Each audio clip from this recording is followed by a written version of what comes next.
We're going to try and keep it as positive we can this week on Where Clarets Walk, how you're doing, but we are getting very frustrated with Jaidon Anthony. How are you doing? We've got Dan and Jordan back with us. Should he now be dropped? And that is the one clear question we are putting to our panel this week after that disappointing Chelsea result. Both goals could have been prevented. Should we have had 2 penalties?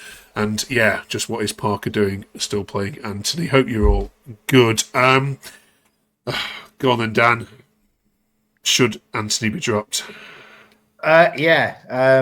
There's no two ways about it. I know, we've talked about him a few times over the last few weeks saying he's not really cutting it. And I know his form earlier in the season suggested that he's not that bad. However, the last 3 or 4 games, he's not been on it. And he just showed it again yesterday. When he got the ball, he didn't really do much with it. Not much creativity there. Didn't beat any players. Didn't set up any chances. His passes were going astray. His tackles weren't there. We can't blame him for the result, but, he had a couple of chances where, if he'd just taken them a bit earlier, a player in form or in confidence, he takes one touch and hits it. Whereas he takes a touch, he delays it, and then the guy comes back and makes a block. He had 2 or 3 chances like that. We're up against a very, very good side, the World Club champions. These are no mugs. But I feel that his time's coming. We've said before that maybe he just needs a rest. Now it's not a rest. Now he doesn't deserve his place, in my opinion. And I think Jordan's about to say he agrees. Yeah, we haven't got Connor here to defend him. Connor's good luck. Connor's got exams this week, so good luck with them. But yeah, while Connor's not here, Jordan. I was going to say he's fantastic. You know what I mean? He really is. No. He's been off the boil for a few games now. Again, I'll go back to last week's podcast where I stated I defended him in the comments and I was meant to eat my words. Now I'm having seconds and I'm full. So I think it's time to drop him. We need a different dynamic up there. Did the name that shall not be spoken, Matt Tresor, he's there. I don't know why he's not been in contention for it. It would be nice. He's got the skill. He'll take a man on. Assist king before he come to us. Let's see if he can apply it in the Prem. But no, he's just not been up to scratch now. I don't want to start throwing shots at him and being like, let's just get rid of him. I think he just needs a bit of time out and realise that there is competition for his position, because as it stands at the minute, it's almost like there isn't any. So he can sort of have these lacklustre games, and it's like he knows nothing's going to change. So maybe a bit of a mix-up. Even if we change the formation and change it to a formation where maybe it's not so winger-driven, then we can maybe put somebody else in different places. That could be a shout, but you never know. He's got his favourite subs, and one of his favourite subs at the minute is bring Hannibal on. And to be fair, when Hannibal comes on, and we know Hannibal's about to go into all sorts of difficulties off the pitch, but when he comes on, he adds a little bit of tempo, a bit of flair to it. He seems to have some more different ideas. So like you're saying, changing the formation may not be that bad a thing. Take your winger off and put Hannibal potentially in a different position. Just to have something for the other team to think about, because it was so easy. As soon as it went to him, they marked him out of the game. He tried to cut back, he lost it, and then they had the ball again. Well, for me, Hannibal should have been starting anyway. When I saw the team sheet and I saw that Anthony was still in and there was no sign of Tresor even touching the bench, and that Hannibal hadn't made the first team, to me, Hannibal had earned his position. I think in the West Ham game, we saw that massively. He came on, he changed that game. The only reason we got a second goal was because of Hannibal, and he seems to be up in the face. He's got a lot of skill when he's given time, and he seems to be making the right decisions. Now, you can't affect a game in 10 minutes, but that feels like what Scott Parker does with a lot of our subs. But I agree with Dan. Hannibal could be a difference maker. Ponderous is the word that the BBC used to describe him in their report this week, Dan, which, I think one of you mentioned before that when he's got the ball, he'll have that extra touch and he'll try and take too many people on, or he'll wait before he takes a shot on, and then a defender comes and closes a shot down. Is that what you're seeing, and is that do you think a direct instruction from Parker, or do you think it's fitness? What's because it wasn't like this in the Championship. Let's be fair. No, I can't imagine it's a direct instruction for him to be crap. It may well be that it's that step up. Everyone keeps telling us it's a different level when you get into the Premier League, and we're finding that out. We're in a decent enough position. I know people will lament the league position, but we're there or thereabouts. We're not cut adrift yet. We're still, we're not Wolves. But with Anthony, he's whether he's just struggling now to keep pace with this division. He set off quite brightly. Like I said, last year he played very, very well, and everyone thought what a great signing he's been, albeit Bournemouth were warning us, their fans were saying, he's a bit rubbish at this level. And when he started playing this year, he was scoring goals, a few lucky goals, but he was there to put him in. Now it looks like either his legs are not keeping up with him, or he's not physically up to it, or I don't think he's been played out of position. He's just not at the races, so to speak. And, whoever said that at the BBC, I don't agree with a lot of what I saw with the BBC this weekend. If you watch Match of the Day, it's like we never had a kick of the ball, but they've got that one spot on, Yeah, definitely. I don't know what the solution is, but I can't imagine keeping him in the team is it. No, I agree. Brozier was stretchered off, of course, during the international break. So there's one option, Jordan, that we can't take. You absolutely gutted. No, I weren't gutted. It was more bizarre than anything. I was watching the Albania-England game. He turned. It weren't anything more than that. And next thing I know, he's being taken off on a stretcher and he's in tears.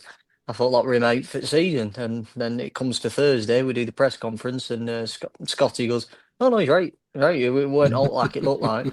So I'm going to be controversial here. I think Brozier did okay when he come on. He seemed a better version of himself. No, he did. He did only because everything we've seen of him has been so waylaid. He was trying to take shots on. I'm not saying he was doing much with it. He lost the ball a couple of times. I'm not saying he was good. I'm saying he was better than he's looked. It's a bit of a far stretch.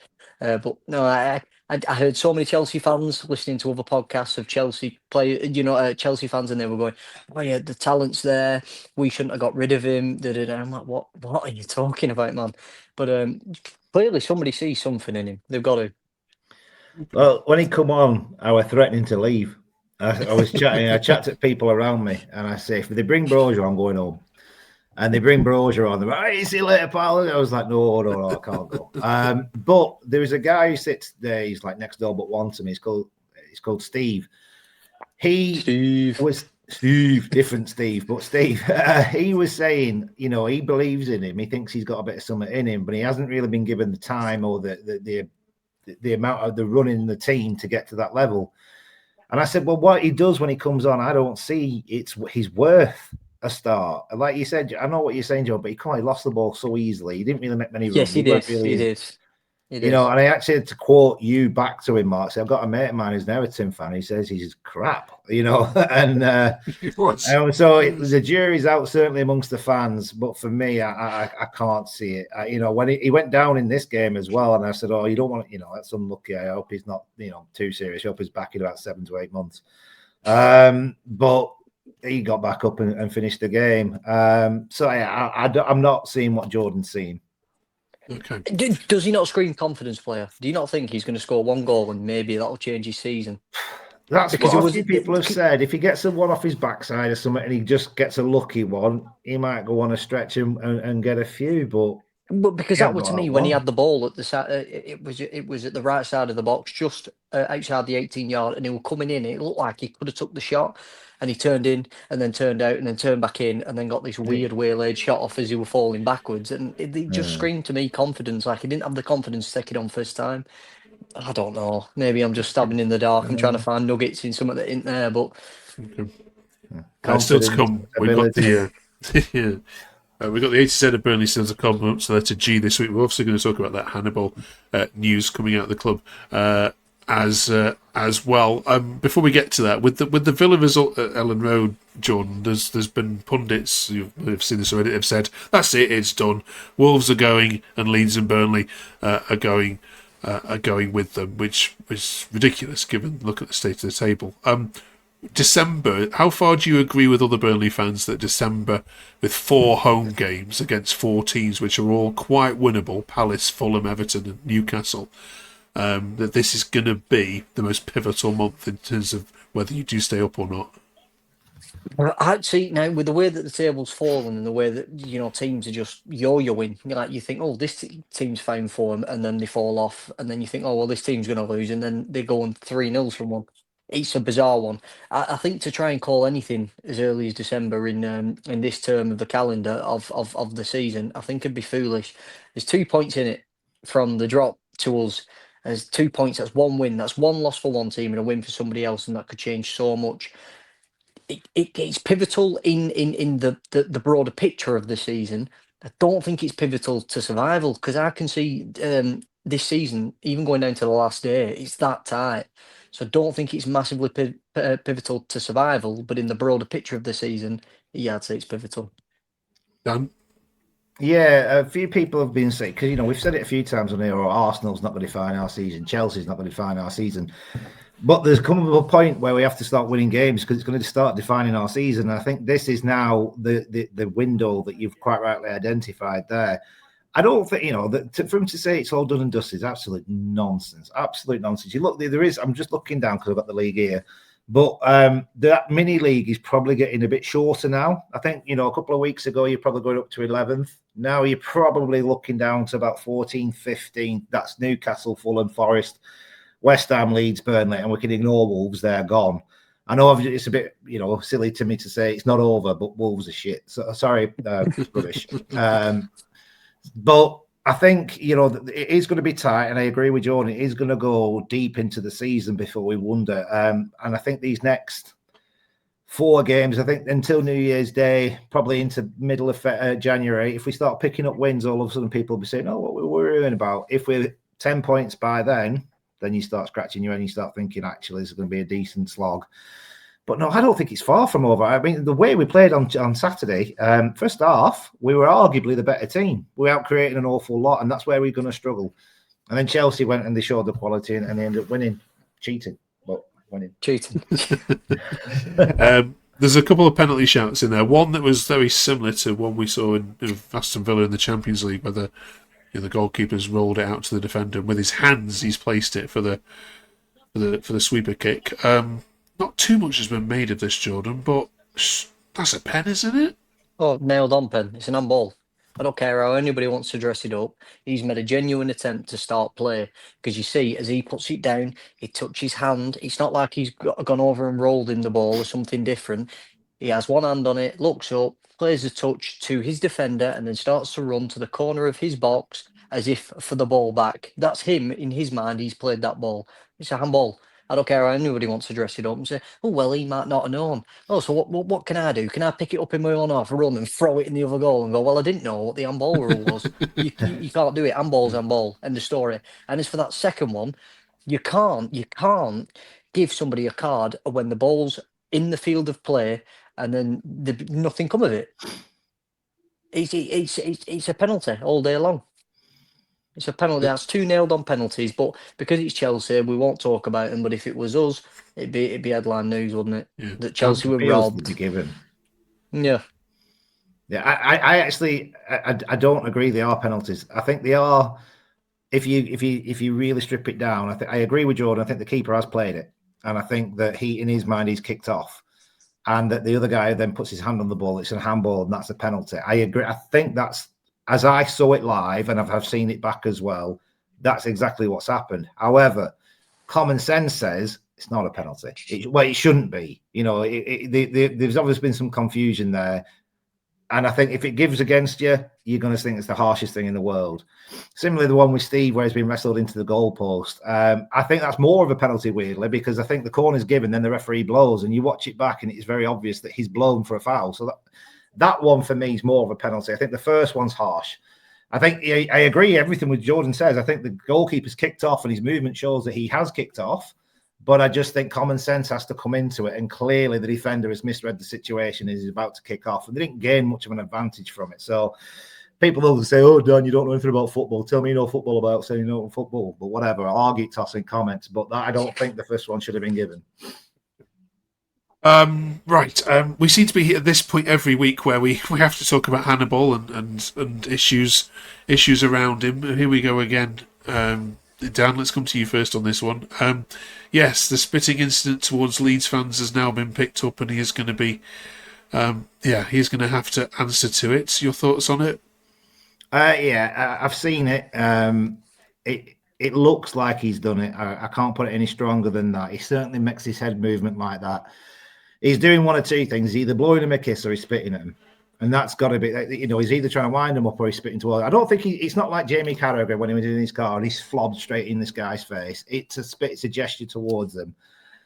And if he's been found to do it, I think he's got an apology to make, and I think he'll be banned. And I think it's deserving. I think he is a wind-up merchant. He is, a Tunisian Ashley Barnes. That's the way he is. But you can't be endorsing that. As much as we went on about Osmasic and his racist comments, and I've read the FA statement on that now, and Preston are doubling down and sticking by him, and you're thinking, come on, lads, this is your chance now. I think the same with Hannibal. We can't sit here and say to Osmasic, you're a disgrace, you shouldn't be playing the shirt, and then stand by Hannibal if he spat at someone or he spat towards someone. Now, which is the bigger crime? That's for somebody else to decide. But I think if he has done it, and like I say, the footage shows him do something, whether you don't see any spit come out, so whether he's blown a kiss at him or whether he spat at him, I don't know. But if he gets found guilty, he has to take his medicine, and he should apologise, and he'll be banned. Jordan, agree? No, right? Only because. Let me finish. So, if I hadn't known what I'm about to tell you, I'd completely be in Dan's camp. That you don't spit at people. It's a vile, disgusting thing to do. I don't care who you are, who you play for. If you spit at someone, that's grim. Have a word with yourself, apologise and take your ban like a man. However, my boss sits it right in the corner of the Bob Lord, on eye level of everything, and this guy drools over Hannibal, loves him, right? So every time he runs down, he likes to watch him warm up. And he said he saw that moment as he went round, and he says on his life, this is my boss saying it, on his life he didn't spit. And this is the same guy that before he knew what incident they was referring to, that he were going, well, if you've done it, he's a dirty man, and that's I'm not having that. But then when the actual footage of the incident come and I showed it him, I said, well, this is when they're saying it was. He said, yeah, I was watching him. He said he didn't spit at anyone. I can only say of what I'd heard of somebody themselves. So the only thing was, and like you say with what Dan saw, you never saw any spit leave his mouth. And my biggest thing were there was several stewards stood there. If there were any sort of spit, surely they'd have complained. Because if I were a steward and got goz on my back, I'd be pretty wound up. I'm on minimum wage getting spat on. I'd be fuming. So it's up in the air. I want somebody to definitively show me, and then I'll completely be with Dan. But only from who I've spoken to, that shapes my opinion. If I'm proven wrong, I'm proven wrong. And I will hold my hands up and say I'm wrong. You're dirty, that's wrong. Do you know what I mean? Take your banning. But it's just I've been told otherwise. Well, I don't think I don't think he spat directly at someone. I don't think it's hit anybody because I don't think the trajectory could have made it. We'd see it, wouldn't we? Yeah, and there was a lot of gesturing, but no one's come out and said Hannibal spat at me, and they've got because you take today with phones and take a picture and all that kind of stuff. I think it's the gesture of what he's done towards them. And like you say, if you're, I didn't see it. It was Leeds game, wasn't it? I wasn't even on the game. I was away that weekend. So I've only seen it on what I've seen on a clip. I don't know what he's done. He's done something. Okay. More of that to follow. Thanks so much again, both of you. Hopefully, we don't have to keep talking about these unsavoury incidents. Yeah. Oh, well, Hannibal plays for us. There might be a few more. Don't you worry or cotton socks about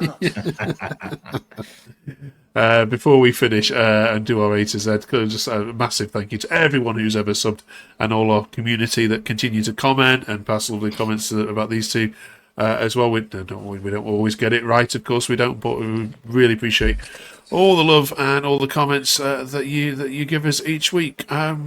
Right then, A to Z time. Up to G, fellas, this week. Any ideas? I've got one. It's pretty obvious, though. I'm just going to go straight off the bat, only because this was around my later teenage years. I loved watching him, and it's Andre Gray. I just thought, brilliant play for the club. He scored a lot of goals, some very important goals. He scored against Liverpool in the opening day win. He gave me some good memories. Okay, he left us a little bit high and dry, but let's talk about the time he was here. I enjoyed him. Andre Gray. Okay. Dan? Connor had him as well, didn't he? I think he said he wanted Andre Gray too. I've got three. Oh. Two relatively. I mean, you try and research G's for Burnley, they're just not there. One which is an old head, and he came to the very end of his career was Gaza. What a shout! Played for us. What a shout! Paul Gascoigne. There was another guy who was a bit. I think had 1 or 2 seasons. It was going back a long time. Was called Arta Noere. Now, if you remember him, one scene never forgotten. It was this big kind of defensive midfielder. He used to score the odd one or two. He used to have wristbands on every week. He's just a strange guy, but everyone seemed to love him. And the other one, which I think we should probably put in as the one, because I don't think Gaza defines Burnley. And he played for us. He left, then came back and signed again for another 2 million just to make us a few more quid. Is Johan Berg Goodmanson, JBG. Hey, JBG. No, I'm happy with JBG. Absolute servant. Yeah, Absolute I think servant. he's a popular one, and I think he was a decent player as well. No, he were. Right. Brilliant. There we go. We have solved that. Thank you very much, fellas. Who have they missed, though? As always, let us know in the comments. We do read them all. We'll read some of these out next week if they've missed any glaringly obvious ones. Letter H next week.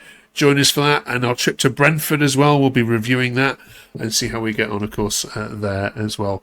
Good times are coming for Burnley. I think December's going to be a good month. Hopefully not Boxing Day fixture, but other than that, we think December's going to go well. We'll catch you next week after Brentford. See you then. See you now. See you.